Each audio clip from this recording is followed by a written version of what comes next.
কারণ একজন ব্যক্তি যদি মসজিদে যায় 5 ওয়াক্ত নামাজ যদি জামাতের সাথে পড়ে, একদিনও যদি আল্লাহকে সিজদা দিতে থাকে, সে কখনো তার সন্তানকে ওই ধরনের বেহায়া কাজের জন্য টাকা দিতে পারে না। আর যদি দেয় তাহলে বুঝতে হবে এই নামাজ দেখার নামাজ, আল্লাহর জন্য সে নামাজ পড়ে না। আল্লাহর জন্য যদি কেউ নামাজ পড়ে তাহলে বেহায়া কাজের জন্য সন্তানকে বাড়ি থেকে বের করতে পারে না, তাকে টাকাও দিতে পারে না। কথা বলেন ঠিক কিনা? সম্মানিত হাজিরিন, এই রাস্তা থেকে উদনিয়া থেকে মোহনপুর পর্যন্ত যাবেন, রাস্তার ভিতর জাম আর জাম। যে ছেলেগুলো আছে সবগুলো আপনার 12 থেকে 18 পর্যন্ত এই বয়সের হবে, এর উপরে যাবে না। যে মেয়েগুলো দেখবেন এরকম 12 থেকে 18-র মধ্যে হবে, এর উপরে যাবে না। আর এর মধ্যে মাদ্রাসা আলিয়া বলেন, কওমে বলেন, আহলে হাদিস বলেন, পুরো মাদ্রাসার একটা ছেলে মেয়ে খুঁজে পাওয়া যাবে না। সম্মানিত হাজিরিন, ব্যক্তি সামাজিক, পারিবারিক, আন্তর্জাতিক সব পর্যায়ে আলেমদের বিরোধিতা করেন, সমালোচনা করেন, গীবত করেন, কিন্তু অন্যায় অশ্লীল কাজে ভালো করে তদন্ত করে দেখবে কোন আলেমের এক চুল পরিমাণ কোনো দোষ খুঁজে পাওয়া যাবে না। আল্লাহ রাসূল বললেন মূর্খতা বেড়ে যাবে, বিদ্যা উঠে যাবে। মূর্খতা কি? একজন অনার্স মাস্টার করার পরে এরকম এই ধরনের বেহায়া কাজ করবে, গান বাজনা, লাফালাফি, নাচানাচি, ছেলে মেয়ে একই সাথে সময় কাটানো, এই ধরনের বেহায়া কাজ করবে। এগুলো শিক্ষিত না, এগুলো মূর্খ। এগুলো কি? তার সাথে বড় মূর্খ তারা যে সমস্ত বাপ মা তাদেরকে জন্ম দিয়েছে, যে সমস্ত বাপ মা তাদেরকে টাকা পয়সা দিয়েছে, এরাই হলো সবচেয়ে বড় মূর্খ। কথা বলেন ঠিক কিনা? অনার্স মাস্টার পাস করবে, ছেলে মেয়ে একসাথে রাত কাটাবে, ছেলে মেয়ে একসাথে এরকম দিনের বেলা ঘুরতে যাবে, অপরিচিত ছেলের সাথে স্বামী ছাড়া, যেখানে সেখানে সময় কাটাবে, গল্প করবে। আল্লাহর কসম করে বলে কোরআন সুন্নাহর যতটুকু জ্ঞান আমার আছে, তারা কিয়ামত পর্যন্ত যদি তারা শিক্ষিত যাবে করে, আমি বলি তারা শিক্ষিত না, তারা হলো মূর্খ। তারা কি মূর্খ? খালি মূর্খ নাই। আবু জেহেল, তার কি জ্ঞান কম ছিল বলেন? আবু জেহেল তার জ্ঞান কিন্তু কম ছিল না। পৃথিবীর যদি 2-1 জ্ঞানী থাকে তার ভিতরে আবু জেহেল একজন ছিল, তার নাম ছিল আবুল হেকাম। কিন্তু এমন কিছু কর্ম করেছে, এমন কর্ম তার দ্বারা প্রকাশ পেয়েছে, যার কারণে তার নাম হচ্ছে আবু জেহেল। আবু মানে পিতা, জেহেল মানে মূর্খ। আবু জেহেল মানে মূর্খের পিতা। তার মানে হলো আপনার ছেলে মাস্টার্স পাস করতে পারে, অনার্স পাস করতে পারে, ডক্টরেট করতে পারে, কিন্তু যদি হারাম কাজ করে, অবৈধ কাজ যদি করে, জাহিলি যুগের পথ প্রদর্শন যদি এরকম সে করে থাকে, তাহলে আপনাকে বুঝতে হবে এগুলো শিক্ষিত না, এগুলো মূর্খ। এগুলো কি? মূর্খ। সে যতই ডিগ্রি অর্জন করুক না কেন, সে মূর্খ, সে মূর্খ, সে মূর্খ, এতে কোনো সন্দেহ নাই। সম্মানিত হাজিরিন, এই কথাগুলো কেন বলছি? আল্লাহর হাবিব সাল্লাল্লাহু আলাইহি সাল্লাম বলেছেন, মান তাশাব্বাহা বিকওমিন ফাহুয়া মিনহুম।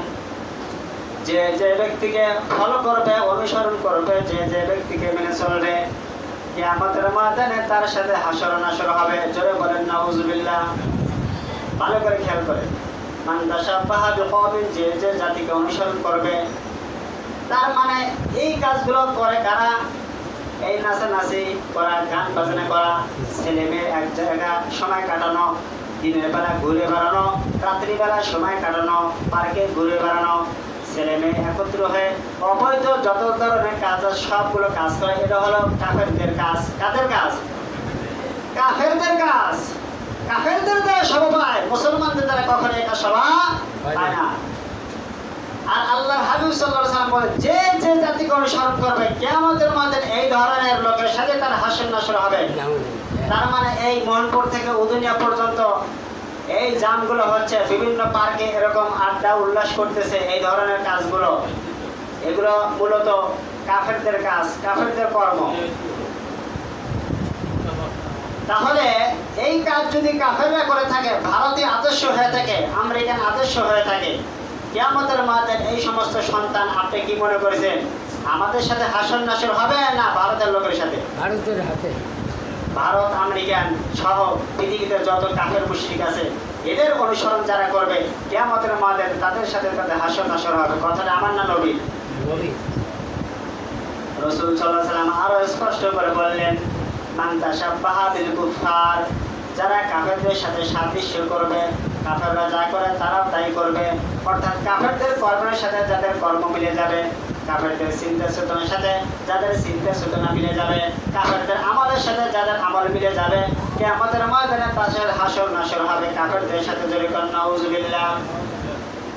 শুধু তাই নয়, আল্লাহর হাবিব সাল্লাল্লাহু আলাইহি সাল্লাম আরো কি সুন্দর করে বললেন, মান তাশাব্বাহা বিন নিসাই লা'নাল্লাহু ওয়া রাসূলিহি, যদি কোনো ব্যক্তি মহিলাদের সাদৃশ্য অবলম্বন করে আল্লাহ এবং রাসূল তাদেরকে লানত করে। খালি একটা দৃশ্য দেখলাম, একটা অটো ভ্যানের উপরে কিছু ছেলেও আছে মেয়েও আছে, এখন একটা ভেল আছে, ভেলের চারিমধ্যে এরকম প্লাস্টিকের ফুল আছে না নাই, ওগুলো কারা মাথায় দেয়? জোরে বলেন কারা? দেখলাম তিনজন ছেলে আছে, 4 জন মেয়ে আছে, সবার মাথায় ওইটাই দেওয়া আছে। আল্লাহ হাদিসের ব্যাখ্যাটা ভালো করে বোঝেন। আল্লাহ রাসূল বলছে মান তাশাব্বাহা বিন নিসাই, যারা মহিলাদের সাদৃশ্য অবলম্বন করবে। অনেক পুরুষ আছে যারা চুল রাখে বড় বড়, দেখতে পিছন থেকে মনে হয় মেয়ে, আছে না? অনেক পুরুষ আছে হাতে এমন চুরি পরে দেখে মনে হয় মেয়ে মানুষ, আছে না নাই? অনেক পুরুষ আছে এই ধরনের কাজ করে থাকে। আবার অনেক মহিলা আছে জিন্সের প্যান্ট পরে পিছন থেকে মনে হয় বেটা মানুষ, আছে না নাই? আমি তো আগে ঢাকা শহর দেখেছি, মনপুর তো কোনদিন দেখিনি। আমি জানি মনপুর দেখা যায়, একদিন স্টেশনে দেখি এরকম জিন্সের প্যান্ট পরছে আর একটা টাইট ফিটিং গেঞ্জি পরছে, অন্য কিছুই নাই। আপনারা কোনদিন দেখছেন নাকি? প্যান্ট পিছন থেকে মনে করছে বেটা সাওয়াল, কিন্তু সামনে দিয়ে যখন সব করছে বলে পিছন থেকে মনে হয় বেটা মানুষ, কিন্তু সামনে যখন মসজিদে যাইতেছি তখন দেখলাম না পুরুষ মানুষ। এবার খেয়াল করেন, যদি কোনো মহিলা পুরুষের পোশাক পরে আর পুরুষ যদি মহিলার পোশাক পরে, মান তাশাব্বাহা বিন নিসাই, মানে মহিলা যদি পুরুষের সাথে মিলে যায়, পুরুষ যদি মহিলার সাথে মিশে যায়, লা'নাল্লাহু ওয়া রাসূলুহু, আল্লাহ তাকে লানত করে, রাসূলও তাকে লানত করে। চলুন নাউজুবিল্লাহ। তারা জান্নাতে যাবে না? আমি কি কথাটা হাদিসের বাইরে বলছি? না। তাহলে রাসূল এই কথাটা কেন বললেন? আরে বেটা মানুষ পুরুষের পোশাক পরতে পারবে না, মেয়ে মানুষ পুরুষের পোশাক পরতে পারবে, পুরুষ মানুষ মেয়ের পোশাক পরতে পারবে না। যার যার পোশাক তাকেই পরতে হবে, আর তা যদি না করে তাহলে আল্লাহ এবং তার রাসূল লানত করবে। আচ্ছা বলেন, আল্লাহ এবং রাসূল যাকে লানত করে সে জান্নাতি না জাহান্নামী? জান্নাতি না জাহান্নামী? একটু সহজ কথা বোঝেন না, হ্যাঁ ভালো করে বোঝেন। যদি আপনি পরিবারের গার্জিয়ান, আপনার পরিবারের নেতা, আপনার উপস্থিতিতে আপনার মেয়ে বেপরদায় চলে, আপনার মেয়ে বেহায় কাজ করে, আপনার স্ত্রী বেহায় কাজ করে, বেহায় পথে চলে, পর্দা মানে না, হাদিসের পরিবেশ আপনার এরকম দায়ুস, আপনি কি দায়ুস? আর হাদিসে বলা হয়েছে আর দায়ুস লা ইয়াদখুলুল জান্নাহ, দায়ুস কখনো জান্নাতে যাবে না। দায়ুস কারা? যাদের অধীনে মেয়েরা থাকে কিন্তু পর্দা করে না। তাহলে আপনার অধীনে থাকা সত্ত্বেও যদি পর্দা না করে, তার কারণে আপনি কোথায় যাবেন? জান্নাতে না জাহান্নামে? জাহান্নামে। তাহলে কথাটা কি আপনি বলবো না কার লোকে বলবো? আমার। কাকে বলতে হবে? আমার। দায়ুস পুরুষ হয় না মহিলা হয়? সবাই হয়। দায়ুস হলো পুরুষ। দায়ুস কারা? পুরুষ, যাদের অধীনে মেয়েরা পর্দা করে না। এই কথাটা কি আপনাকে বলবো নাকি ওই সরাজা বলবো? কোন জায়গা? আমার।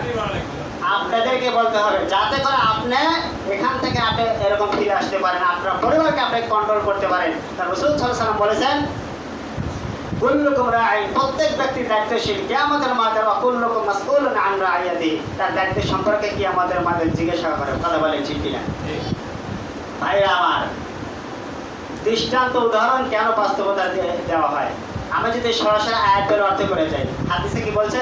মান তাশাব্বাহা বিল কুফারি ওয়া মাতা আলাইহি ইয়াহশারু আলাইহিল কিয়ামা, যারা কাফেরদের সাথে সাদৃশ্যতা অবলম্বন করবে তারা কাফেরদের সাথে জাহান্নামে যাবে। আপনি কিছু বুঝলেন না? কিছুই বুঝলেন। আচ্ছা বলেন, এই নাচানাচি করা, গান বাজনা করা, ছেলে মেয়ে একসাথে অবৈধ কাজকর্ম করা, এই ধরনের কাজ কি মুসলমানের স্বভাব না কাফেরদের স্বভাব? এই উদাহরণ না দিলে বুঝবেন কি করে? এই উদাহরণ না দিলে আপনি কি করে বুঝবেন? এই জন্য আপনাকে সচেতন হতে হবে। আপনার পরিবারের গার্জিয়ান, যতই নামাজ পড়েন, ইবাদত বন্দেগী করেন, পরিবারকে যদি কন্ট্রোল করতে না পারেন, কিয়ামতের ময়দানে আল্লাহর কাছে জবাবদিহি করা লাগবে কি লাগবে না?